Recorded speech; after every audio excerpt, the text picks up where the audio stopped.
When it comes to the topic of lost media, Chuck E. Cheese is no stranger to this, whether it relates to their animatronic characters, mascot costumes, or other forms of media. There's usually always something to be found. And that's what I would like to talk about in this video, so sit back, relax, and enjoy the wild world of Chuck E. Cheese lost media.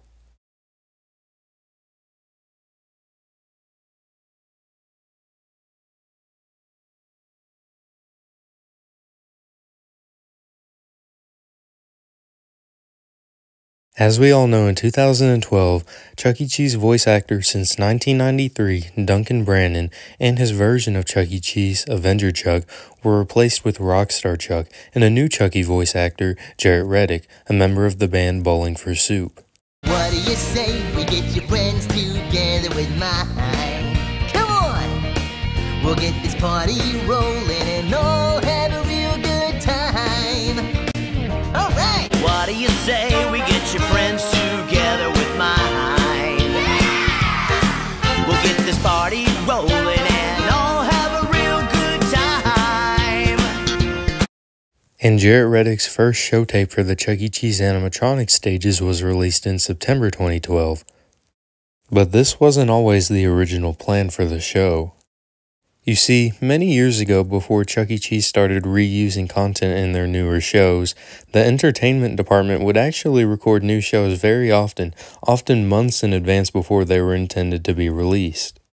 This means that due to the September 2012 show recordings and visuals being completed long before the show was actually released, this means that Chuck E.'s original voice actor from 1993, Duncan Brannon, was the one voicing Chuck E. Cheese in the show and not Jarrett Reddick. But of course, before the show was released into Chuck E. Cheese locations, Duncan Brannon's vocals were removed and replaced with Jarrett Reddick's. It's been rumored for years now that a copy of the September 2012 show with the Duncan Brannon dub on it is located somewhere at the Chuck E. Cheese's headquarters, although other sources say this is false and that version of the show was destroyed many years ago. Who knows? But there's many good songs on this show tape, and I would love to hear Duncan Brannon's vocals on his last show with Chuck E. Cheese. Wouldn't you?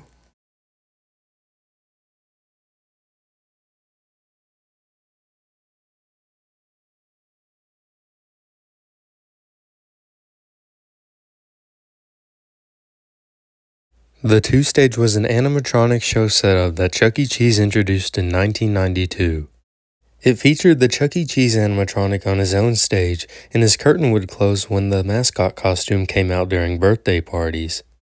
In between both stages was a huge TV that would play show tapes that go along with the animatronics. The stage on the other side of the TV featured the rest of Chuck E.'s friends, all performing as a band. Now let's go back a few years. Back during the time period of 1989 through 1992, the company was busy converting their Showbiz Pizza Place animatronics, aka the Rockafire Explosion, to the Chuck E. Cheese animatronic show with their characters, known as the three-stage animatronic show. This conversion process was known as concept unification, and all locations receiving concept unification would get a concept unification installation tape along with an installation manual. And when the Chuck E. Cheese two-stage show was introduced in 1992, it also got an installation manual. But unfortunately, the two-stage installation tape is still currently lost media after over 30 years. And while it's been debated on if a two-stage installation tape was even produced, most people in the Chuck E. Cheese community agree that one definitely existed at some point.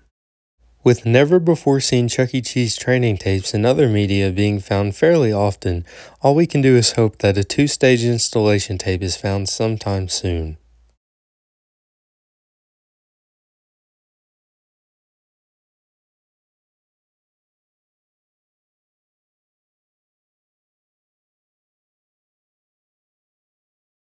Before I can talk about Uncle Pappy, let's go over his predecessor, Uncle Clunk, first.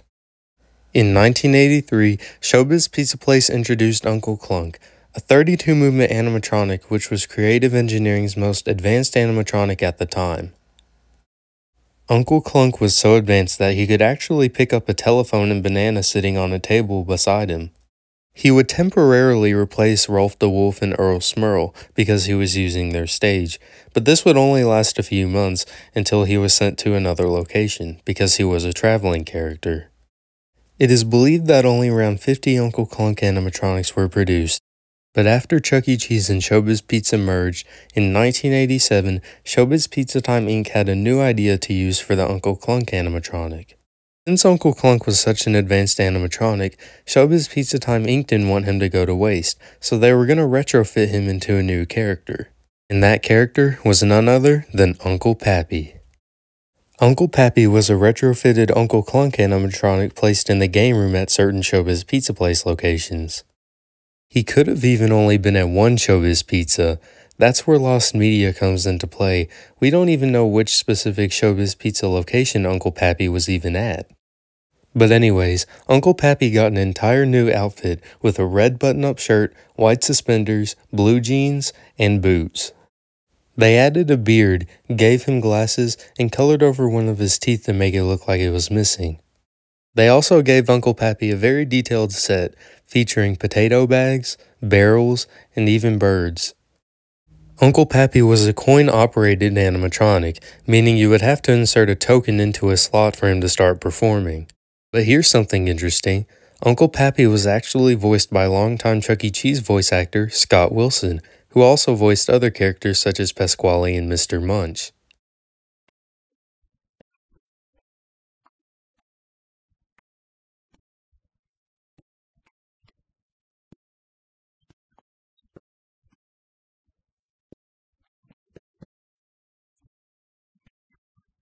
As of right now, nothing is actually known about what specific Showbiz Pizza location Uncle Pappy was tested at. There's a lot of stuff we don't know about him in general. We only have 2 photos of him and a few voice recordings. All we can do is hope that one day, more information on this obscure animatronic is found.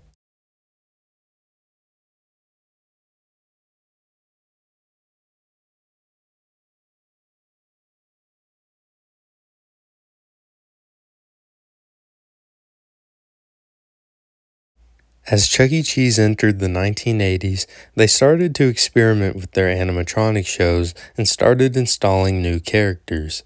They started introducing sideshow acts with animatronics away from the main stage in the showroom in a room called the Lounge. Some of these include the King, a 9-foot-tall lion animatronic meant to resemble Elvis Presley, and the Beagles, a set of 4 animatronic dogs meant to parody the band The Beatles. But what if I told you there was another animatronic character hanging out in Chuck E. Cheese's lounge? Only installed in one Chuck E. Cheese's Pizza Time Theater location ever. And his name is DJ Ducks. DJ Ducks was a cyberamic animatronic character created by Chuck E. Cheese's Pizza Time Theater in 1980. Only 2 photos of DJ Ducks have surfaced online. This one where he has red hair, a hat, headphones, a blue and white shirt, suspenders, and he's half-bodied, meaning he doesn't have legs.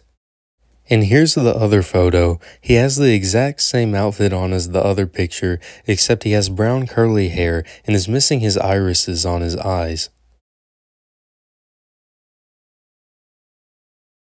You may be asking, how do I know DJ Ducks was actually installed in a Chuck E. Cheese's location? Well, it's because of this newspaper article right here, which is actually about the Simi Valley Chuck E. Cheese's location, which is pretty famous in the Chuck E. Cheese's community, but I'll talk about it later. If you look in the section of this article that talks about the locations animatronics it featured, you can actually see a section talking about DJ Ducks and how he would sing nursery rhymes to kids. But he's called Dr. Quack in this article? What's going on? Well, there's a simple explanation. You see, in the Chuck E. Cheese community, this guy has gained many names over the years, including Dr. Ducks, DJ Ducks, and Dr. Quack, so that's why he's referred to Dr. Quack in this article, although most of the community is stuck with the DJ Ducks name. Anyways, let's get back to Simi Valley for a minute. This location opened in 1980 and featured cyberamic versions of all the Chuck E. Cheese characters and portraits up on a shelf. Along with DJ Ducks and the shelf stage, this location also featured Dolly Dimples, the piano-playing hippo. This location is pretty famous among the Chuck E. Cheese community, as it closed in 2008 with a bunch of Pizza Time theater remnants from the 1980s, including a rocker stage, which, if you know what that is, it's a really old Chuck E. Cheese's stage that's actually pretty cool. But back to DJ Ducks, no photos of him have surfaced at the Simi Valley location, only photos of him at the Chuck E. Cheese headquarters exist. And also, no footage of him exists either, and his show tapes are yet to surface online. It's so sad the little amount of documentation we have regarding this guy. Hopefully in the future, more information and documentation turns up online.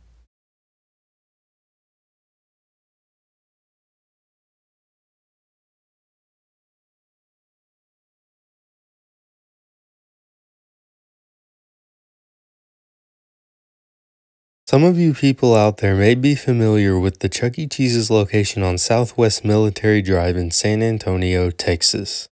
Before this location was selected as one of the test stores for the 2.0 remodel in 2017, it featured an animatronic two-stage show with all the Chuck E. Cheese characters as cyberamic animatronics. But you see, when this location received the Phase 4 remodel, aka the remodel that introduced that iconic thumbs-up Chucky logo, in the late 2000s or early 2010s, a change happened to their animatronic stage. Many locations that got the Phase 4 remodel got expansions to their store's building, or changed the store's layout, meaning the animatronic stage had to be moved, or pushed back.